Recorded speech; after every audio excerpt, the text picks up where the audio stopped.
So here's Joe Biden or Donald Trump on one of his favorite topics, and he refers to Jill Biden as the wife, not the good wife, but the wife. This is number 5, please. Do you think that Dr. Jill Biden should also have to come in and testify about what she did or didn't do? Well, I hate the concept of it. It's the wife of a man who was going through a lot of problems, and everybody that dealt with him understood that. And I guess it came out during the debate loud and clear. That was the biggest signal of all. They have to do what's right. The country was there was a lot of dishonesty in the election, as you know, 2020. That's been now caught. People understand it. It was a rigged election. And when you go further out, when you see the auto pen, I mean, I think the auto pen is going to become one of the great scandals of all time, because you have somebody operating it or a number of people operating. Because I knew Joe Biden. Joe Biden wasn't in favor of opening up borders, letting 21 million people into this from prisons and mental institutions and gang members. He wasn't into that at all. And, you know, who signed these orders, proclamations, and all of the different things that he signed that set our country so far back, that was so bad for our country? I've said this before. Maybe it's true, but there's no evidence that it's true. So not just I find it troubling for the president to say it, but I find it troubling for all these people on the right to say, you know, Elizabeth Warren or other people were operating the auto pen. Thoughts, sir? Right, I agree with that. However, I am, mostly, I think I'm 3/4 of the way now through the Original Sin, Jake Tapper book. And I do have, I mean, I'm not alone in this, most people do, wonder who is actually making policy decisions, because you get a lot of detail about how the campaigning decisions were made by this very small, really a trio or a quartet of senior advisors who are shielding Biden, and Biden himself and the family making the decision to run again. But what you don't get from the book, and I actually think it's a great book, and I've been really critical of Jake Tapper, and I've been blown away by the book. I think it's fantastic. I think everybody should read it. You don't get a good sense of, well, then who was deciding, whether the administration should pivot more left on these issues, or what should the administration be doing with respect to the border, or what is good politics on immigration? You don't get any sense of that. So I don't think it was secretly, there's some conspiracy, Elizabeth Warren or something had the auto pen. We would have gotten... If Elizabeth Warren was secretly in charge of the Biden administration, there would have been a lot more policies that I don't particularly like going on. But all the details about the cabinet not being able to meet with Biden over the course of his presidency, that was the main task, really, of what's being called the Politburo, those 4 or 5 advisors, to keep him away from public appearances and to keep him away from the cabinet. So does that mean, does that mean Pete Buttigieg just had total control over transportation policy and got no input from the White House? Is that what that means? That's what you don't quite understand from reading the book. Yeah, because they overstate the case, because Joe Biden made a lot of decisions, and he had 2 chiefs of staff who were very involved and active as well in trying to execute his wishes and supervise the cabinet. Tell me what's great about the book. I'll be curious to hear what you think is great about it. I did not frankly realize how well concealed he was from other Democratic officials. I imagined a cover-up that must have involved many, many more people or a large number of staff. What I got from reading the book is, no, it was really just 4 people who saw it as their mission to make sure no one could see or talk to Biden for the entirety of his presidency. And also the well-documented, the proof, really, that Joe Biden was having, good days and bad days, like you said when we started, but some bad days as far back as the end of his vice presidency, that Beau Biden's death put him in a new category. Right. I didn't know that until I read the book. Let me challenge you on those 2 points. And again, there's good in the book. I'm glad it was written.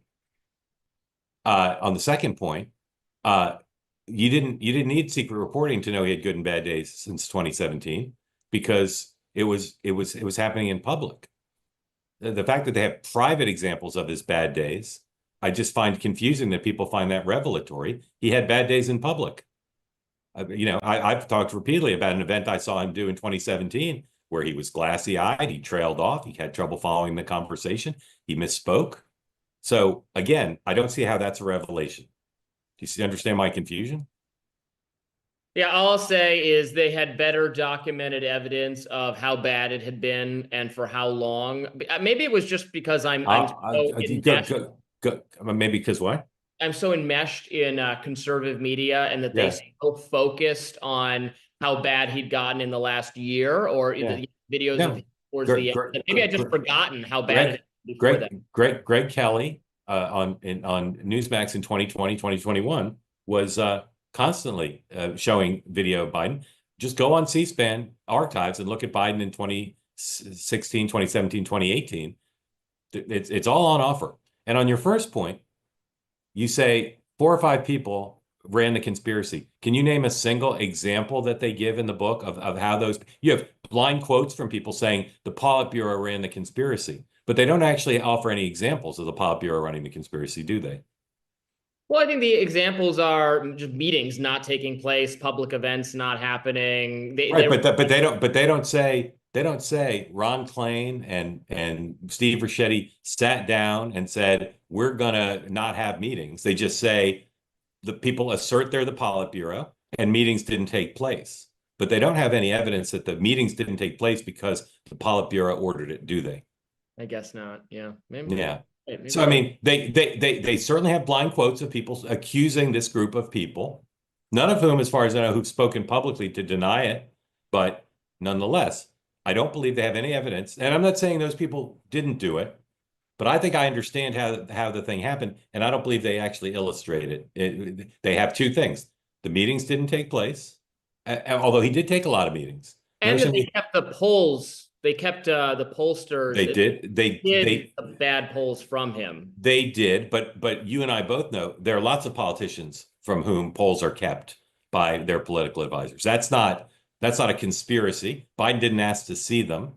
I'm not saying that's not an important thing to report, but that fact that this group chose not to show him polls, again, first of all, has previously been reported, and second, it's not connected to the Politburo or the cover-up or Biden's loss of acuity. It's just because they didn't want to show him the polls. See what I'm saying? And again, they have lots of blind quotes accusing this group of a handful of people, and those group were involved, but there's no evidence in the book presented that says this group said we can't let him talk to members of Congress anymore because when he does, it's a problem. So we are going to order this invalid not to have any more meetings on his schedule. It's not reported out in the book. I got the impression that it was more like a mafia thing, where like you don't say it out loud, you're just like, no more meetings. Well, but it's pretty. I think it's not great journalism to accuse a group of people based on blind quotes. And if a source said that to me, if a source said Steve Ricchetti and Mike Donlin and 3 other people engaged in a conspiracy to shield Biden and to cover it up, I'd say, give me an example. Give me a memo. Give me a voicemail. Give me a specific instance of things they did. And again, I don't believe that's in the book. I think letting just in general, how much we rely or allow anonymous sourcing these days, this has changed, significantly over the last 20 years in political journalism. How, you can always find some staffer to anonymously badmouth their member of Congress or the administration, or whoever it is, and there's an over-reliance on it. And I think particularly letting the cabinet officials who clearly talked to Tapper and Thompson off the hook. I mean, these are people who aspire to still be politically relevant. Pete Buttigieg might run for president. Yeah. These are the people who should have known because they weren't allowed to see the president. Letting them off the hook there, I thought, was a bit not justifiable necessarily. Yeah. Yeah, I agree with that. You and I are having a friendly conversation. And I'll just say again, the cabinet officials now, as you point out, belatedly saying we weren't allowed to see the president and the president was in bad shape. And then the kind of the supposition is, well, these 5 Biden officials decided because Biden was in bad shape, they were not going to have any more cabinet meetings. It's just not proven in the book that that's what happened. It's kind of intimated that that's what happened. But for all we know, based on their reporting, Biden just said, I don't feel like meeting with my cabinet. We don't know. Or maybe Jill did it on her own. We don't know. So I just feel like if there was evidence in the book that these 5 people engaged in a conspiracy of cover up on their own, I think you'd know more about how it worked.